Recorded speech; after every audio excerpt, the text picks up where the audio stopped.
Hello guys, സുഖമാണോ? നമുക്ക് shop വരെ ഒന്ന് പോയാലോ? ഒരു കുട്ടി ഡേ ഇൻ മൈ ലൈഫാണ് ഇത്. ഞാൻ ഭയങ്കര ഹാപ്പി ആയിട്ട് പോയതാണ്. അപ്പോൾ ഞാൻ ഒരു വീഡിയോ എടുത്തേക്കാന്ന് ഓർത്തു. പക്ഷെ തിരിച്ചു വന്നപ്പോൾ എൻ്റെ മൈൻഡ് എല്ലാം പോയി.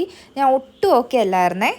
എനിക്കിവിടെ നിന്ന് ഷോപ്പിലെത്താൻ 2 വണ്ടി കയറണേ. അതിന് ഞാൻ വീടിൻ്റെ അവിടെ നിന്ന് മുണ്ടക്കയത്തുനിന്ന് ഞാൻ കാഞ്ഞിരപ്പള്ളിക്കുമാണ് ടിക്കറ്റ് എടുക്കുന്നത്. അങ്ങനെ ഞാൻ ഷോപ്പിലൊക്കെ എത്തി. എൻ്റെ വർക്ക് ഷെഡ്യൂളിന് വേണ്ടി ഞാൻ ഇരുന്ന് കേട്ടോ.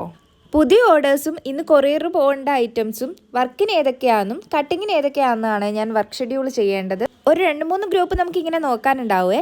പിന്നെ ഞാൻ ചേട്ടൻ വരുന്നതിന് മുമ്പ് ചേട്ടൻ്റെ ടേബിളിൽ കട്ടിങ് എല്ലാം റെഡിയാക്കുക. പിന്നെ അവിടുന്ന് യൂണിറ്റിലേക്ക് വേണ്ട കുറച്ച് അത്യാവശ്യ സാധനം മേടിച്ച് ഞങ്ങളൊരു കടയ്ക്കറി ജ്യൂസൊക്കെ കുടിച്ച് ഷോപ്പിലെത്തിയേ. ഇനി അങ്ങോട്ട് നിങ്ങൾ എൻ്റെ കൈ മാത്രമായിരിക്കും കാണുന്നത്. ഞാൻ ഡെയിലി പോകുന്ന ബസ് തന്നെയാണ്. ഫസ്റ്റ് ടൈമാണ് എനിക്ക് ഇങ്ങനെ ഒരു സിറ്റുവേഷൻ ഉണ്ടാകുന്നത്. ചുമ്മാ റീലിലൊക്കെ ഞാൻ കണ്ടിട്ടേ ഉള്ളൂ. ഒരപ്പച്ചൻ എന്നെ 1 തലോടി 2 തലോടി. ഞാൻ പൂച്ചയും പട്ടിയാണ് എന്നെ തലോടാൻ. അപ്പോൾ എനിക്ക് തോന്നിയത് അത് കഴിഞ്ഞ് ഒരു വീഡിയോ എടുക്കുന്ന കണ്ടിട്ട് പുള്ളി അങ്ങോട്ട് മാന്യനായേ. നിങ്ങൾക്ക് ഇങ്ങനത്തെ സിറ്റുവേഷൻ ഉണ്ടായിട്ടുണ്ടോ?